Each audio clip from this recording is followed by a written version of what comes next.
ಹರಿ ಓಂ. ಲಕ್ಷ್ಮೀನಾರಾಯಣಂ ನತ್ವಾ ಪೂರ್ಣಬೋಧಾಧಿಕಾನ್ ಗುರೂನ್ ಕುರ್ಮ ಶ್ರೀಕೃಷ್ಣಗೀತಾಯಾಃ ಭಾಷ್ಯಾದ್ಯುಕ್ತಾರ್ಥಸಂಗ್ರಹಂ. ಶ್ರೀಮದ್ಭಗವದ್ಗೀತೆಯ ಪ್ರಥಮಾಧ್ಯಾಯದ 1ನೇ ಶ್ಲೋಕವನ್ನು ಧೃತರಾಷ್ಟ್ರ ಉವಾಚ ಎಂಬುದನ್ನು ನೋಡಿದ್ದೇವೆ. ಇನ್ನು 2ನೇ ಶ್ಲೋಕ ಸಂಜಯ ಉವಾಚ. ಸಂಜಯ ಆ ಧೃತರಾಷ್ಟ್ರನ ಪ್ರಶ್ನೆಗೆ ಉತ್ತರವನ್ನು ಕೊಡ್ತಾ ಇದ್ದಾನೆ. ದೃಷ್ಟ್ವಾ ತು ಪಾಂಡವಾನೀಕಂ ವ್ಯೂಢಂ ದುರ್ಯೋಧನಸ್ತದಾ ಆಚಾರ್ಯಮುಪಸಂಗಮ್ಯ ರಾಜಾ ವಚನಮಬ್ರವೀತ್. ದೃಷ್ಟ್ವಾ ತು ಪಾಂಡವಾನೀಕಂ ವ್ಯೂಢಂ ದುರ್ಯೋಧನಃ ತದಾ ಆಚಾರ್ಯಂ ಉಪಸಂಗಮ್ಯ ರಾಜಾ ವಚನಂ ಅಬ್ರವೀತ್. ಧೃತರಾಷ್ಟ್ರ ಪ್ರಶ್ನಸ್ಯ ರಾಯರ ವ್ಯಾಖ್ಯಾನ. ಧೃತರಾಷ್ಟ್ರ ಪ್ರಶ್ನಸ್ಯ ಸಂಜಯಃ ಉತ್ತರಂ ಉಕ್ತವಾನ್ ಇತ್ಯಾಹ. ಧೃತರಾಷ್ಟ್ರನ ಪ್ರಶ್ನೆಗೆ ಸಂಜಯ ಉತ್ತರವನ್ನು ಕೊಟ್ಟ ಅಂತ ಹೇಳ್ತಾರೆ. ಯಾರು? ವೈಶಂಪಾಯನಃ ಜನಮೇಜಯಂ ಪ್ರತಿ. ವೈಶಂಪಾಯನಾಚಾರ್ಯರು ಜನಮೇಜಯನಿಗೆ ಹೇಳಿದರು. ಸಂಜಯ ಉವಾಚ ಇತ್ಯಾದಿ ನವಭಿಶ್ಲೋಕೈಹಿ. ಧೃತರಾಷ್ಟ್ರ ಕೇಳಿದ ಒಂದು ಪ್ರಶ್ನೆಗೆ ಮುಂದಿನ 9 ಶ್ಲೋಕಗಳಿಂದ ಸಂಜಯ ಉತ್ತರ ಕೊಟ್ಟ ಎಂಬ ಮಾತನ್ನು ಮೂಲ ಮಹಾಭಾರತದಲ್ಲಿ ವೈಶಂಪಾಯನಾಚಾರ್ಯರು ಜನಮೇಜಯನಿಗೆ ಹೇಳಿದರು ಅಂತ ತಿಳ್ಕೊಳ್ಬೇಕು. ಏನು? ದುರ್ಯೋಧನ ಕೃತ ವ್ಯಾಪಾರ ಮಾಹ. ದುರ್ಯೋಧನ ಏನು ಮಾಡಿದ ಎಂಬುದನ್ನು ತಿಳಿಸ್ತಾ ಇದ್ದಾನೆ ಸಂಜಯ. ಅಂದ್ರೆ ಉತ್ತರ ಕೊಡ್ಲಿಕ್ಕೆ ಶುರು ಮಾಡಿದ. ಉತ್ತರ ಕೊಡ್ಲಿಕ್ಕೆ ಏನು ಉತ್ತರ ಕೊಟ್ಟ? ಯುದ್ಧ ಭೂಮಿ ಆಗಿದ್ರಲ್ಲ, ಏನಾಯ್ತು ಅಂತಂದ್ರೆ ಅಂತ ಹಿಂಗಂದು ದುರ್ಯೋಧನ ಏನು ಮಾಡಿದ ಅಂತ ಹೇಳಿದಾರೆ. ದೃಷ್ಟ್ವಾತು ಇತ್ಯಾದಿನ ಅಂತ ಹೇಳಿಗತ್ತಾರ.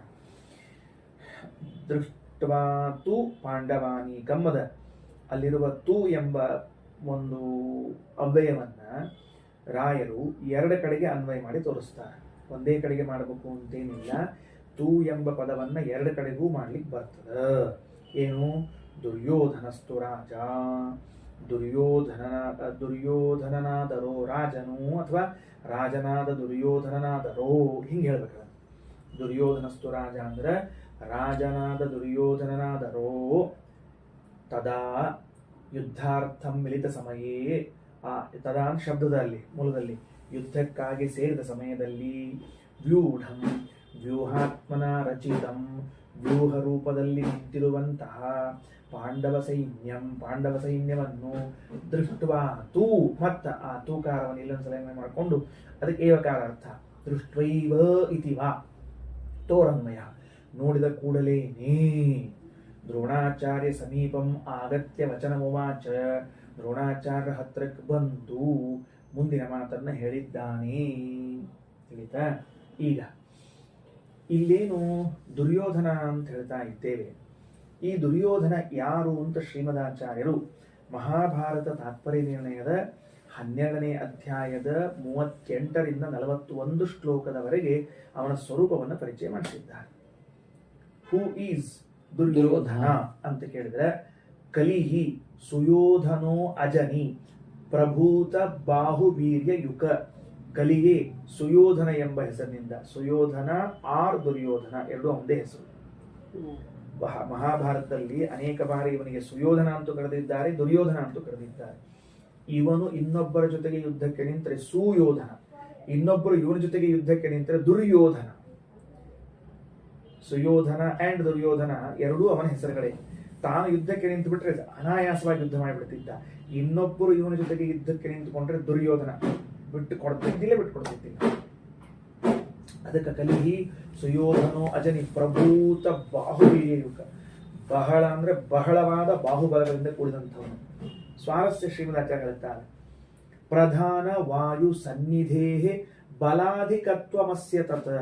ಮುಖ್ಯ ಪ್ರಾಣದೇವರ ಸನ್ನಿಧಾನ ಈ ಕಲಿಯಲ್ಲಿ ಇತ್ತು ಅಂತ ಬರೀತಾ ಇದ್ದಾರೆ ಶ್ರೀಮದಾಚಾರ್ಯ. ದುರ್ಯೋಧನನಲ್ಲಿ ಪ್ರಧಾನ ವಾಯು ಸನ್ನಿಧೇಹೆ. ಯಾಕ? ಬಲಾಧಿಕತ್ವಂ. ಆ ದುರ್ಯೋಧನಿಗೆ ಅಧಿಕ ಬಲ ಬರಬೇಕಲ್ಲ. ಅವನಿಗೆ ಯಾಕೆ ಅಧಿಕ ಬಲ ಬರಬೇಕು ಅಂದರೆ ಭೀಮನ ವಿರುದ್ಧವಾಗಿ ಹೋರಾಟ ಮಾಡುವಂತಹ ಬುದ್ಧಿ ಶಕ್ತಿ ಇದ್ದಾಗ ಬರ್ತದೆ. ಶಕ್ತಿ ಇಲ್ಲೇ ಇದ್ರೆ ಯುದ್ಧ ಮಾಡ್ಲಿಕ್ಕೆ ಹೆಂಗ್ ಬುದ್ಧಿ ಬರಬೇಕು? ಹಾಗಾದ್ರೆ ಆ ಬುದ್ಧಿ ಹುಟ್ಟಲಿಕ್ಕೆ ಬೇಕಾದ ಬಲವನ್ನ ಕೊಟ್ಟವರು ವಾಯುದೇವರು. ದುರ್ಯೋಧನನ ದೇಹದಲ್ಲಿ ವಾಯುದೇವರು ಸನ್ನಿಹಿತರಾಗಿದ್ದು, ಒಂದು ಅಂಶದಿಂದ ಸನ್ನಿಹಿತರಾಗಿದ್ದು ಅವನಿಗೆ ಭಾರೀ ಬಲವನ್ನು ಕೊಟ್ಟಿದ್ದಾರೆ ಅಂಥೇಳಿ ಬಾಭೀಮ ಅಂತಿದ್ದ, ಮಾತಿತ್ತ ಬಾಭೀಮ ಅಂತಿದ್ದ ಅವನು ಗೊತ್ತೀನಿ ಅಂತೇಳಿ. ಕಲಿಸ್ಸು ಯೋಧನೋ ಜನಿ ಪ್ರಭೂತ ಬಾಹುವೀರ್ಯಯುಕ ಪ್ರಧಾನ ವಾಯು ಸನ್ನಿಧಿರ್ ಬಲಾಧಿಕತ್ವಮಸ್ಯ ತತ್ ವರಾದ್ ಉಮಾಪತೇಹೇ. ರುದ್ರದೇವರ ವರ ಇತ್ತು.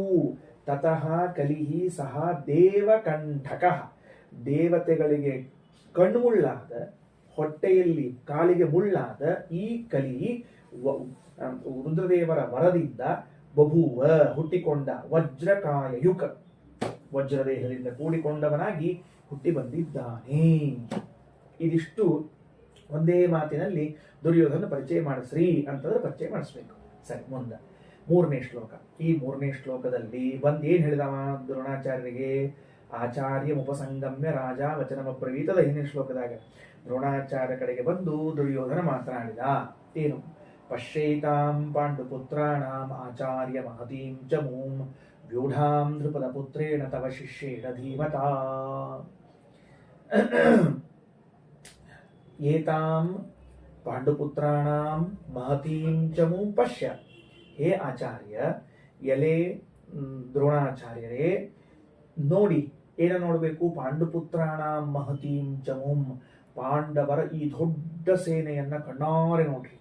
ವ್ಯೂಢಾಂ ದ್ರುಪದ ಪುತ್ರೇಣ ತವ ಶಿಷ್ಯೇಣ ಧೀಮತ.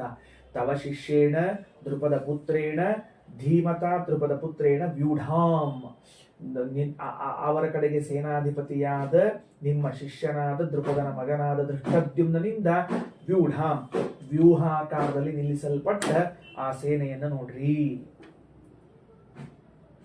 ಏನು ಇದು ಸ್ವಾರಸ್ಯದ? ಈ ಶ್ಲೋಕ ಯಾರು ಹೇಳಿದ್ರು ಅಂತ ಪ್ರಶ್ನೆ ಇದೆ. ಹಿಂದೆ ಸಂಜಯ ಉವಾಚ ಅಂತ ಪ್ರಾರಂಭ ಮಾಡಿದ್ದೀರಿ. ಈ ಮಾತನ್ನ ಸಂಜಯ್ ಹೇಳಿದ್ನೋ ದುರ್ಯೋಧನ ಹೇಳಿದ್ನೋ? ಯಾಕಂದ್ರೆ ನೀವು ಹಿಂದಿನ ವಾಕ್ಯ ತೆಗೆದುಕೊಂಡಾಗ ಯಾರು ಹೇಳಿದ್ರು ಅಂದ್ರೆ ಅದಕ್ಕೆ ರಾಯರು ಎಷ್ಟು ಸೂಕ್ಷ್ಮ ಬರೀತಾನೋ. ತದ್ವಚನಮೇವ ಅನುವದತಿ ಸಂಜಯ. ಸಂಜಯ್ ಏನ್ ಮಾಡ್ಯಾನ ಅಂದ್ರೆ ದುರ್ಯೋಧನನ ಮಾತನ್ನ ಅನುವಾದ ಮಾಡ್ಲಿಕ್ಕೆ ತಾನ ಆ ಪಶ್ಯೈತಾಂ ಪಾಂಡುಪುತ್ರಾಣಾಂ ಅಂತ ತಿಳ್ಕೊಂಡು ಸೇಫ್ ಆಗ್ಬಿಟ್ರು.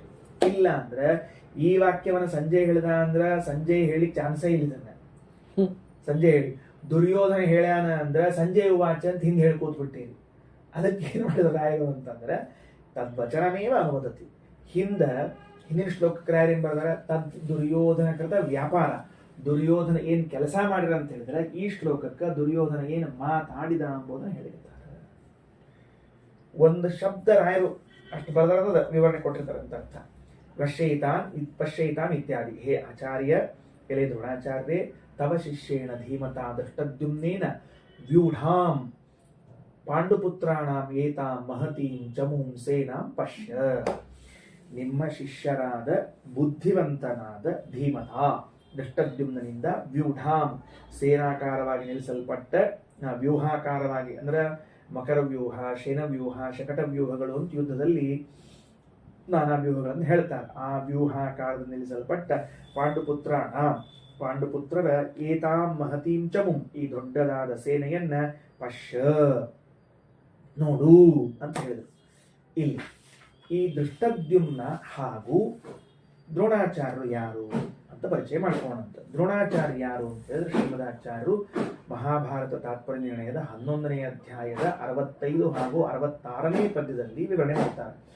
ಅಂಬೋಜಾವೇಶಯುತೋ ಬೃಹಸ್ಪತಿ, ಬ್ರಹ್ಮದೇವರ ಆವೇಶದಿಂದ ಕೂಡಿರುವಂತಹ ಬೃಹಸ್ಪತ್ಯಾಚಾರ್ಯರು ಕರ್ತುಂ ಹರೇ ಕರ್ಮ ಭುವೋ ಭರೋದ್ರುತವು, ಭಗವಂತ ಸಂಕಲ್ಪಿಸಿದ ಭೂಭಾರ ಹರಣಕ್ಕಾಗಿ ದ್ರೋಣೀತಿ ನಾಮಸ್ಯ ಚಕಾರ ತಾತೋ ಮುನಿರ್ಭರದ್ವಾಜ ಉತಾಸ್ಯ, ದ್ರೋಣ ಎಂಬ ಹೆಸರಿನಿಂದ ಅವತಾರ ಮಾಡಿ ಬಂದಿದ್ದಾರೆ ಭರದ್ವಾಜರ ಮಕ್ಕಳಾಗಿ. ಹಾಗಾದರೆ ದೇವಗುರುಗಳಾದ ಬೃಹಸ್ಪತ್ಯಾಚಾರ್ಯರು ತನ್ನ ಮಗನಾದ ಭರದ್ವಾಜನ ಹೊಟ್ಟೆಯಲ್ಲಿಯೇ ತಾನೇ ದ್ರೋಣಾಚಾರ್ಯರಾಗಿ ಹುಟ್ಟಿ ಬರ್ತಾರೆ. ಸ್ವಪುತ್ರತ್ವೇನ ಬಂದಿದ್ದಾರೆ. ಬರುವ ಕಾಲದಲ್ಲಿ ಬ್ರಹ್ಮದೇವರ ಆವೇಶದಿಂದ ಕೂಡಿಕೊಂಡು ಬಂದ್ದಾರೆ ದೇವಗುರುಗಳಾದ ಬೃಹಸ್ಪತ್ಯಾಚಾರ್ಯರು. ಎರಡನೆಯದ್ದು ಭಗವಂತ ಭೂಭಾರ ಹಣದ ಸಂಕಲ್ಪಕ್ಕನುಗುಣವಾಗಿ ಕಾರ್ಯವನ್ನು ಮಾಡಲಿಕ್ಕೆ ಬಂದಿದ್ದಾರೆ. ಪರಿಚಯ ಮುಗಿತು. ದೃಷ್ಟದ್ಯುಮ್ನ ಯಾರು ಅಂತ ಕೇಳಿದರೆ ಶ್ರೀಮದಾಚಾರ್ಯರು 18ನೇ ಅಧ್ಯಾಯದ 100 ಮತ್ತು 102ನೇ ಶ್ಲೋಕದಲ್ಲಿ ಅವನು ಪರಿಚಯ ಮಾಡಿಸ್ತಾರೆ. ದೀಪ್ತ ಅಂಗಾರ ನಿಭೋ ವನ್ನಿಹಿ, ಗಿರಿಗಿರಿಗಿ ಕೆಂಡದಂತಿರುವಂತಹ ವನ್ನಿಹಿ ಅಗ್ನಿಯೇ, ಕುಂಡ ಮಧ್ಯಾತ್ ಸಮುತ್ಥಿತ, ಅಗ್ನಿಕೊಂಡದಿಂದ ಎದ್ದು ಬಂದವನು ಅಗ್ನಿ, ಬೇರೆ ಏನೂ ಇಲ್ಲ. ಕಿರೀಟಿ ಕುಂಡಲಿ ದೀಪ್ತ ಹೇಮಮಾಲಿ ವರಾಸಿಮಾನ್, ಕಿರೀಟ ಹಾಕೊಂಡಾನ, ಕುಂಡಲಗಂಧ ಹಾಕೊಂಡಿದ್ದಾನ, ಬಂಗಾರದ ಹಾರ ಹಾಕೊಂಡಿದ್ದಾನ, ಖಡ್ಗವನ್ನು ಹಿಡ್ಕೊಂಡಿದ್ದಾನೆ. ರಥೇನ ಆದಿತ್ಯವರ್ಣೇನ ನದಂದ್ರಪದಮಭ್ಯದಾತ್, ಯಜ್ಞಕುಂಡದಿಂದ ರಥವನ್ನು ಏರಿಕೊಂಡೇ ಬಂದಿದ್ದಾನೆ ದೃಷ್ಟದ್ಯುಮ್ನ. ದೃಷ್ಟದ್ಯುಮ್ನ ಹುಟ್ಟಿದ ಹೆಂಗ, ಅವರು ಯಾಜೋಪಯಾಜರು ಯಜ್ಞ ಮಾಡಿ ಆ ಆಹುತಿಯನ್ನ ಅಗ್ನಿಯಲ್ಲೇ ಹಾಕಿದಾಗ ಮೊದಲು ಹುಟ್ಟಿಕೊಂಡು ಬಂದವಳು ದ್ರೌಪದಿ ದೇವಿ, ಅನಂತರದಲ್ಲಿ ಹುಟ್ಟಿಕೊಂಡು ಬಂದವನು ದೃಷ್ಟದ್ಯುಮ್ನ. ಯಾರವನು? ಅಗ್ನ್ಯಂಶನಾಗಿರುವಂಥವನು. ಕುಂಡ ಮಧ್ಯಾತ್ ಸಮುತ್ಥಿತ, ಬರುವ ಕಾಲದಲ್ಲಿ ರಥದಲ್ಲಿ ಕುಳಿತುಕೊಂಡಿದ್ದಾನೆ. ರಥೇನ ಆದಿತ್ಯವರ್ಣೇನ, ಸೂರ್ಯನ ಬಣ್ಣದ ರಥ ಇದೆ, ಒಳಗಡೆಗೆ ಕೂತಿದ್ದಾನೆ ಅಗ್ನಿ. ಕಿರೀಟ ಹಾಕೊಂಡಿದ್ದಾನೆ, ಕುಂಡಲವನ್ನು ಹಾಕೊಂಡಿದ್ದಾನೆ, ಬಂಗಾರದ ಮಾಲೆಯನ್ನು ಹಾಕೊಂಡಿದ್ದಾನೆ, ಖಡ್ಗವನ್ನು ಹಿಡಿದುಕೊಂಡು ಬಂದಿದ್ದಾನೆ. ದೃಷ್ಟತ್ವಾತ್ ದ್ಯೋತನತ್ವಾತ್ ದೃಷ್ಟದ್ಯುಮ್ನ ಇತೀರಿತಃ ಮುನಿವಿಹಿ ದೃಪದೇನಾಪಿ ಸರ್ವವೇದಾರ್ಥ ತತ್ವವಿತ್. ಅವನು ದೃಷ್ಟ ಶೂರನಾಗಿದ್ದಾನೆ, ದ್ಯೋತನ ಪ್ರಕಾಶಮಾನಾಗಿದ್ದಾನೆ. ಆದ್ದರಿಂದ ಶೂರನೂ ಹೌದು ಜ್ಞಾನಿಯೂ ಹೌದು ಅನ್ನುವುದಕ್ಕಾಗಿ ಅವನನ್ನು ದೃಷ್ಟದ್ಯುಮ್ನ ಎಂದು ಕರೆಯುತ್ತಾ ಇದ್ದಾರೆ. ಇಷ್ಟು ಅವನ ಅಭಿಪ್ರಾಯ. 4ನೇ ಶ್ಲೋಕ.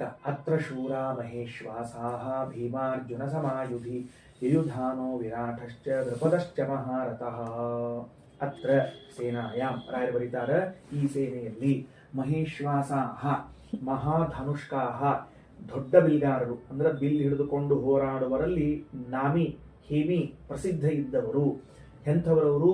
ಯುಧಿ ಭೀಮಾರ್ಜುನ ಸಮಾಹ, ಯುದ್ಧದಲ್ಲಿ ನಿಂತ ಭೀಮಾರ್ಜುನದಕ್ಕಿಂತ ಕಡಿಮೆನಲ್ಲವರು, ಎಡ ಅಲ್ಲವರು. ಯಾರವರು? ಯಯುಧಾನ ವಿರಾಟ ದೃಪದ. ಯಯುಧಾನ ವಿರಾಟ ದೃಪದ.